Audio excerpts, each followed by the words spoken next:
High বন্ধুরা, আমি আনিশা জাহান বলছি। বন্ধুরা, আজকের এই গল্পটি সম্পূর্ণ শুনলে তোমাদের ওটা আর স্থির থাকবে না। কথা দিচ্ছি, শেষে গিয়ে তোমাদের অনেক হালকা লাগবে। ছোট বোন মা আর আমাকে বিছানায় দেখে ফেলে, তারপর বোনেকেও। আকাশীনীল টি শার্ট পরে আমার গা ঘেঁষে দাঁড়িয়ে আছে আমার ছোট বোন কান্তা। আমি মুখ তুলে বলি, বসে আছি, বৃষ্টি দেখছি। তা আমি দেখছি ভাইয়া, কিন্তু তোমাকে খুব বিষণ্ণতা একাকিত্বের ভেতর ডুবে থাকা মনে হচ্ছে। তোমাকে আমি অনেকবার বলেছি জলি আপার আহ্বানে সাড়া দাও। জলি আপা তোমার জন্য পাগল। দুইজনে বসে বৃষ্টির খেলা দেখতে খুব মজা পাবে। কান্তা আমার 2 বছরের ছোট, ভীষণ চট্টে হাসি খুশি মেয়ে, পাতলা গড়নের লিকলিকে শরীর, যেমন সুন্দরী তেমন লেখাপড়াতেও খুব ভালো। আমি জীবনেও কান্তার সাথে কথায় জয়ী হতে পারি না। কান্তা কথার সাথে কথা মিলিয়ে খুব সাবলীলভাবে কাবু করে দেয়। আমাদের মাঝে খুব মিল, ভাই বোনের সম্পর্ক হলেও তুই তুকারি সম্পর্ক।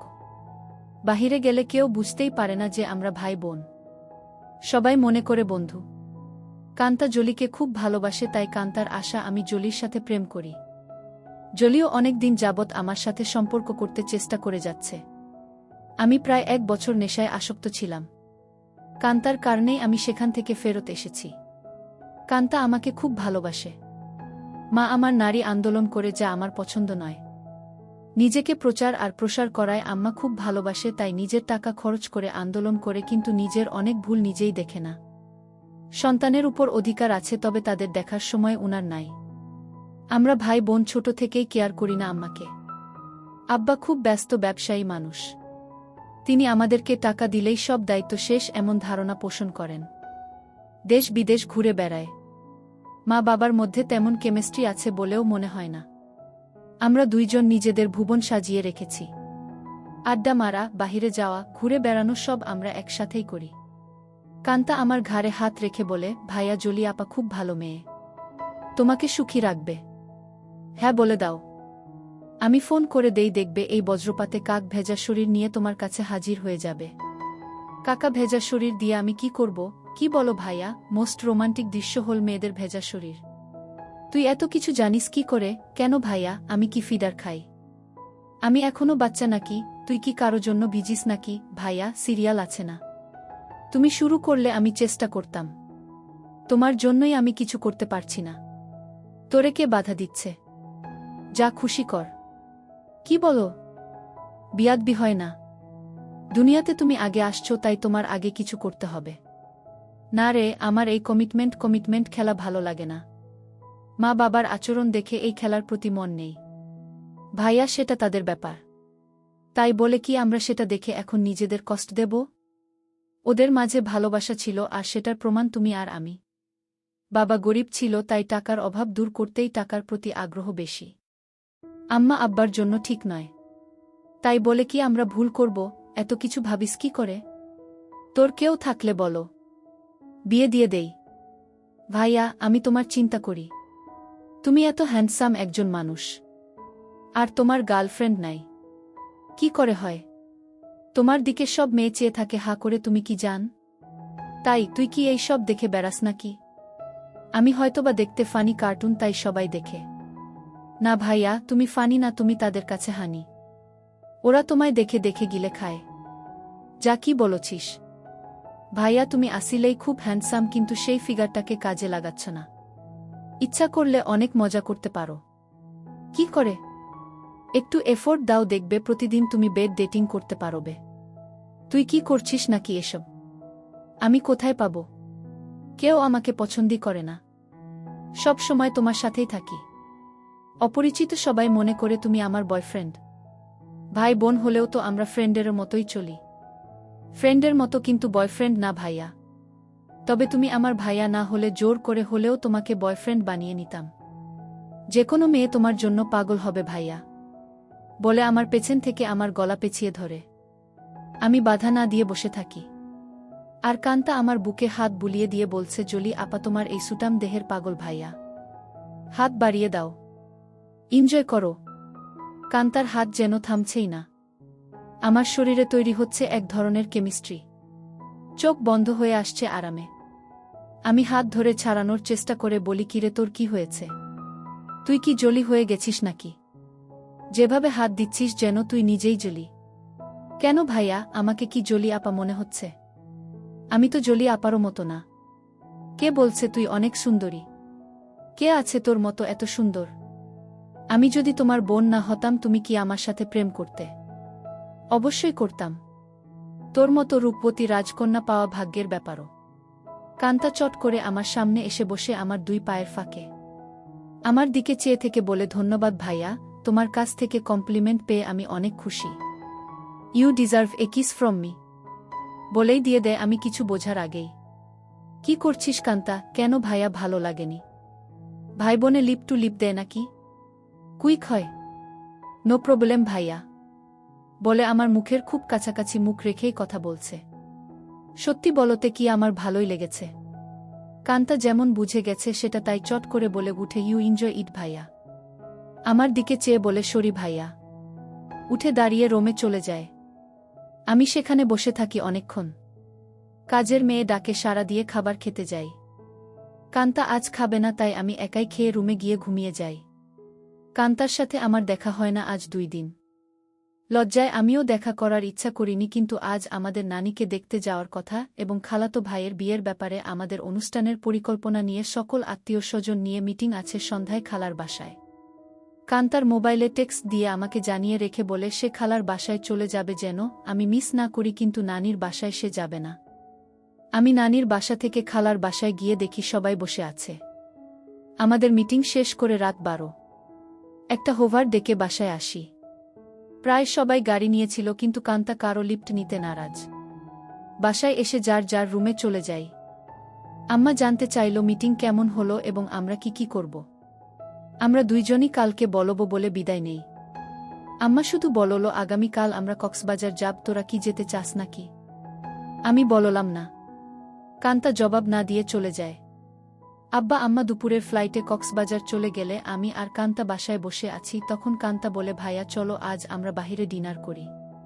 আমি রাজি হতেই কান্তা ধন্যবাদ দিয়ে কাজের মেয়েকে বলে, আমরা রাতে খাবো না আজ। তুই ইচ্ছা করলে ছুটি নিতে পারিস। কালকেও আমরা থাকব না। আমাদের আগেই কাজের মেয়ে চলে যায় তার স্বামীর বাসায়। আমরা বিকালে বাহির হই ডিনারের জন্য। কান্তা ইচ্ছা করে খুব সুন্দর একটা ড্রেস পরে।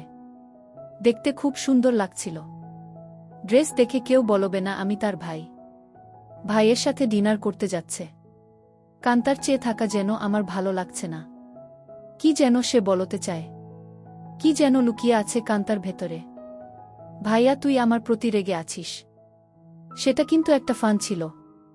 কেমন করে যেন একটু বেশি হয়ে গেল, তাই না? সরি ভাইয়া, বাদ দে সেই কথা। আমরা তো ভাই বোন, কিন্তু বন্ধুও বটে। আমরা ডিনার করে রাত 10টায় আমরা বাসায় চলে আসি। কান্তা ড্রেস চেঞ্জ করে নিচে টিভি দেখতে আসলে দেখে আমি বসে আছি। ভাইয়া চেঞ্জ করে মুভি দেখব। আগামীকাল কয়েকজনকে ডেকে নিয়ে পার্টি দেব। কি বলো?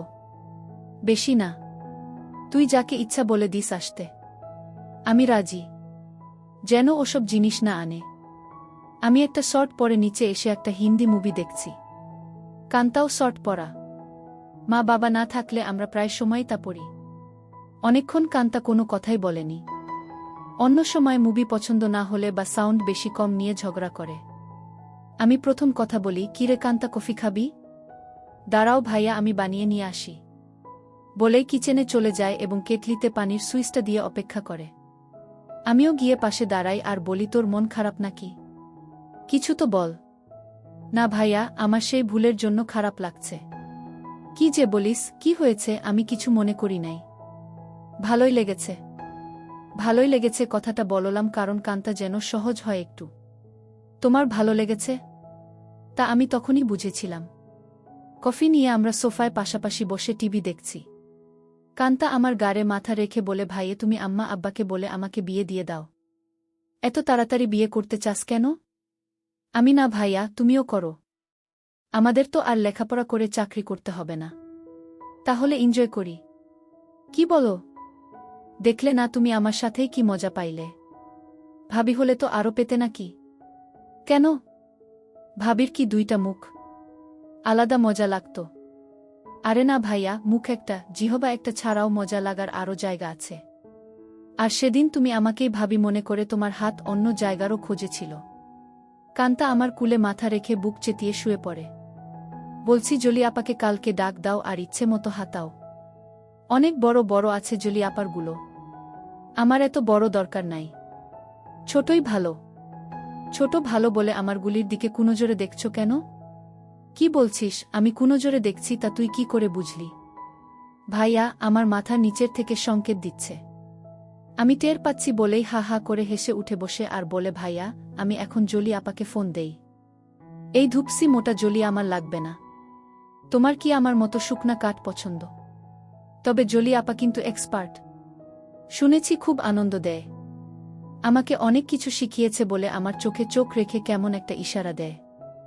আর বলে, তুমি কিন্তু আমার বুকে হাত দিয়েছিলে ভাইয়া সেদিন। কি করছিস কান্তা? তোর কি লজ্জা নাই? কান্তা আজবসব কাজ করতে লাগল। আমি বললাম, কান্তা তুই কিন্তু অনেক দূর চলে যাচ্ছিস। ভাইয়া আমি অনেক দূর যাচ্ছি না ভাইয়া, এই মুহূর্তে আমার ভালো লাগছে তোমার জিনিসটা ধরে রাখতে, আর সেটাই সত্য। প্লিজ বাধা দিও না। কান্তা তুই আমার ছোট বোন, খুব আদরের। আমি চাই না সামান্য একটু ভুলের জন্য আমাদের জীবন নষ্ট হোক। ভুলের মাঝে আমরা বেঁচে থাকি। ভাইয়া আমাদের সম্পর্কে ফাটল ধরবে না। কান্তা এইসব তুই শিখলে কোথায়? ভাইয়া বয়স হয়েছে, মুভি দেখি আর আমার কাছে রাবারের একটা আছে, সেটা দিয়ে প্রতিরাত প্র্যাকটিস করি। সব শিক্ষার বড় শিক্ষা হলো সেটা। সব মেয়েদেরই বিয়ের আগে এই শিক্ষা অর্জন করা উচিত। অনেকক্ষণ আমাদের মাঝে কোনো কথা নেই, শুধু একে অপরের শ্বাসরুদ্ধকর মুহূর্তকে এনজয় করি। এত সুখ এত আয়েশ জীবনে পাই নাই। কান্তা আমার কানের কাছে বলে, ধন্যবাদ ভাইয়া, তুমি তো বাজিমাত করে দিয়েছ। আমার খালতো ভাই সোহানের বিয়ে আগামীকাল। আমরা খালাতো মামাতো ভাইবোন 15 জন, আর সোহান সবার বড়। ভাই 10 জন আর বোন 5 জন। এই প্রথম একজন ভাইয়ের বিয়ে। গত বছর সোহানের বোন লিজার বিয়ে হয়েছে। অনেক আনন্দ ফুর্তি করেছি আমরা। কান্তা আর লিজা আমাদের সকল ম্যানেজমেন্টের দায়িত্ব নিয়েছে। খুব ব্যস্ত। আজও সকাল সকাল চলে গেছে। সোহান ভাইয়াদের ছাদে ডিজে পার্টির আয়োজন হবে আজ রাতে। আব্বুর ক্লায়েন্ট থাকায় কানাডা থেকে আসছে, তাই সকাল সকাল হোটেল থেকে তাদের নিয়ে ব্রেকফাস্ট করে ফ্যাক্টরি পরিদর্শন করতে হবে। আম্মু অনেক রাগ করেছে, কারণ আম্মু চায় বিয়ের বাড়িতে যেন থাকে। বিয়ের দিন সারাদিন ছুটি আছে বলে আব্বু চলে যায়। আমি 11টায় ঘুম থেকে উঠে দেখি সেজেগুজে বসে আছে, খালার বাসায় যাবে এবং সেখান থেকে মেয়ের বাড়িতে কিছু জিনিস নিয়ে যেতে হবে। আমাকে দেখেই বলে, কিরে আজ অন্তত একটু তাড়াতাড়ি উঠলে কি হয়? কাজের মেয়েকে না বলে আজ নিজেই নাস্তা দেয় আমাকে। আর ফোনে বড় খালার সাথে স্পিকারে দিয়ে কথা বলছে। ড্রাইভার আমাদের বাসার সামনে বসে আছে, যেন তাড়াতাড়ি যায়। কি ব্যাপারও আম্মু, আজ নিজে এত আদর করে নাস্তা দিচ্ছ ব্যস্ততার মাঝেও? ফোনে থেকেই আম্মু বলে, তুইও তো আম্মুকে আদর করে অনেক কিছু খাইছিস, তাই একটু চামচামি করছি যেন আসল জিনিসটা পাই। বড় খালা বলে, কার সাথে কথা বলছিস? ছাবিনা? ছাবিনা আমার মায়ের নাম। আপি অঙ্কিত। এখন ঘুম ভাঙল। সবাই ভাবছে অঙ্কিত রাগ করেছে। ওকে সাথে করে নিয়ে আয়। ফোনটা অঙ্কিতকে দে। আপি শুনছে, কথা বলো। এই অঙ্কিত, গতকাল আসলি না কেন? সবাই ভাবছে তুই রাগ করেছিস। কারো ফোন ধরিস নাই কাল বিকালে? রাগ করিব কেন? গতকাল আম্মুর একটা বিশেষ অ্যাসাইনমেন্ট নিয়ে ব্যস্ত ছিলাম, সেটা করে দিয়েছি। তাই আম্মু আজ খুব খুশি। 2টার আগেই চলে যাব খালা। আমার নাস্তা শেষ হতেই আম্মু এসে বলে, এই অঙ্কিত, আমরা আবার কখন করব সেটা ভেবেছিস? এত ব্যস্ত হচ্ছ কেন? এই 3 দিন আমরা খুব ব্যস্ত থাকব। ওমা 3 দিন? ড্রাইভার বাহিরে বসে আছে। এখন যাও, দেখি সময় করে একটা কিছু করে দিব। কাজের মেয়েকে 3 দিন ছুটি দিয়ে আম্মু বলে, যা তোর স্বামীর সাথে এনজয় কর। 2000 টাকাও হাতে দেয়। শান্তা নামের কাজের মেয়েটা আমাদের পরিবারের খুব ভালো সম্পর্ক। আমরা সবাই নিজের মতোই ভালোবাসি। শান্তা বলে, আমি আগামীকাল বড় খালার বাসায় যাব, কথা হয়েছে। আমি খালাকে বলেছি কাজে সহায়তার জন্য। তাহলে তো খুব ভালো। আমাকে না জানিয়ে তোরা সব ঠিক করে ফেলেছিস। খালা আমাকে চিঠি দিয়ে দাওয়াত দিয়েছে। অনেক কাজ আছে না? সোহান ভাইয়া অনেক ভালো মানুষ, তাই উনার বিয়েতে সাহায্য করতেই হবে। ঠিক আছে, যা। বাহিরে ড্রাইভারকে গিয়ে বলো আমার 5 মিনিট লাগবে। তুইও দাঁড়িয়ে থাক, তোকে নামিয়ে দিব। আমাকে আম্মু বলে অঙ্কিত একটু উপরে আয় তো তাড়াতাড়ি বলে সিঁড়ি দিয়ে চলে যায়। আমি উপরে যেতেই আমার বলে অঙ্কিত যেতে মন চাইছে না, তোর সাথে এনজয় করতে মন চাইছে। এখন যাও, কথা দিলাম আজ সন্ধ্যায় কিছু একটা করে দিব। সত্যি দিবে তো নাকি জোয়ান মায়াদের পেয়ে আমাকে ভুলে যাবি? আমার শিরায় শিরায় আগুন জ্বলছে। কথা দিলাম ডার্লিং। আজ অনেক দিন পর আমার শখের বাইকটা বাহির করে ঠিক সময় খালার বাসায় পৌঁছে যাই। বাড়িটা খুব সুন্দর করে সাজিয়েছে। গুলশানে এমন 3 তালা বাড়ি আর সামনে পেছনে বাগানওয়ালা বাড়ি খুব কম। এক পাশে বাবুর্চিখানা বানিয়েছে, সেখানে মিতু আপা দায়িত্বে। যার যা দরকার মিতু আপা অর্ডার করে। আমাকে দেখেই বলে এনিথিং স্পেশাল লাগবে? না আপু, সবার স্পেশাল থেকে একটু একটু করে চেকে নিলেই আমার হবে। ভেতরে ঢুকেই কান্তার সাথে দেখা। ভাইয়া এসেছিস? চল উপরে যাবি ছাদে, আয়োজন কেমন হয়েছে দেখবি। বলে টেনে উপরে নিয়ে যায়। সাথে সাথে অনেকেই যায়। খুব সুন্দর হয়েছে। পার্টি কখন শুরু হবে? 6টায় সময়, 12টায় শেষ। কান্তা সবাইকে বলে এই তোরা সবাই নিচে যা, খাবারের কি খবর দেখ। আমি ভাইয়ার সাথে একটা সিক্রেট কথা বলে আসছি। নিশা রাগ করে বলে এক বাসায় থাকো, সিক্রেট কথা বাসায় বলে আসতে পারো না। যা পাকনামি করবি না। যখন আসছি ভাইয়া ঘুমাচ্ছিল। এই সিক্রেট কথাটা না বললে কাজে মন দিতে পারছি না। কান্তা আমাকে এক কোনায় নিয়ে বলে কি খবর মাই হিরু? রাতে টায়ার্ড ছিলে তাই বলে কি দরজা বন্ধ করে ঘুমিয়েছিলে? সকাল থেকে ছটপট করেছি, জানি তুই ডিস্টার্ব করবি তাই বন্ধ করে দিয়েছিলাম ভালো ঘুমের জন্য। ভাইয়া আমরা এক বোতল শরাব নিয়ে আসছি, রাতে খাবো। খাবি নাকি? দেখা যাক। কান্তা মুচকি হাসি দিয়ে চলে যায়। জমে উঠেছে আমাদের ডিজে পার্টি। সোহানের চোখে মুখে আনন্দ। 3 বছরের প্রেমিকা তিন্নি বউ হয়ে ঘরে আসছে। মা বাবা ভাইবোন বন্ধুবান্ধব মিলিয়ে প্রায় 15 জন মানুষ ছাদে খাচ্ছে, গল্প করছে, মিউজিক শুনছে, ড্যান্স করছে।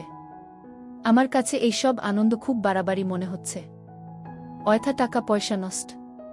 দেশে অনেক গরিব আছে, সেই দিকে খেয়াল রাখা উচিত আমাদের। আমি কথা প্রসঙ্গে সোহান ভাইয়ার সাথে শেয়ার করি।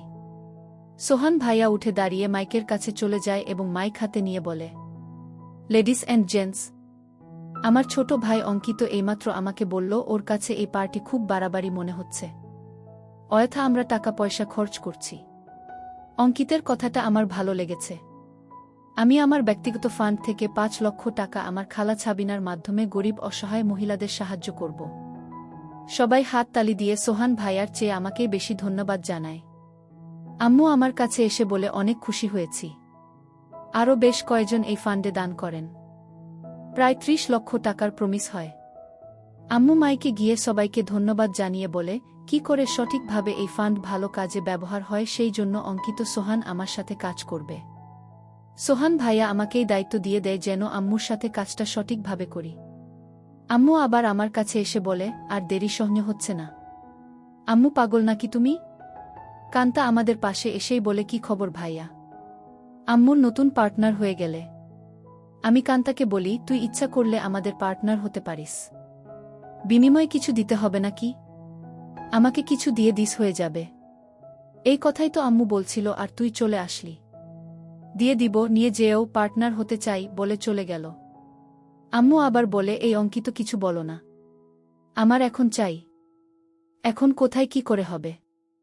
শত শত মানুষ। আমি জানি না, তুই একটা কিছু কর, নয়তো সবার সামনে খুলে ধরব কিন্তু। আম্মু কথা শেষ করতে না করতেই ফোন বেজে উঠে। আম্মুর খুব ঘনিষ্ঠ বান্ধবীর স্বামী কার অ্যাক্সিডেন্ট করেছে।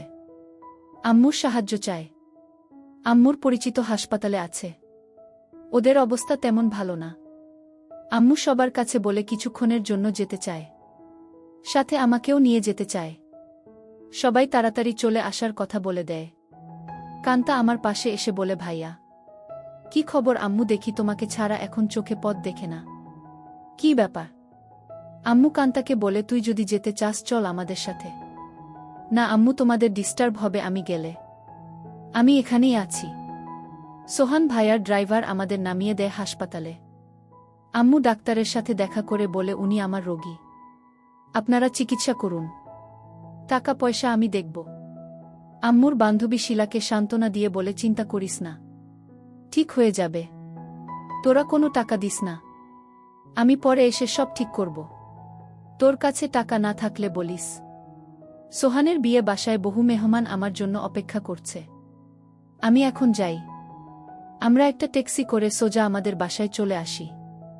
আমার রুমে ঢুকে আম্মু বিছানায় গিয়ে আমাকে বলে, কই তুই আয়, আমাদের হাতে সময় নাই, মাত্র 1 ঘন্টা সময়।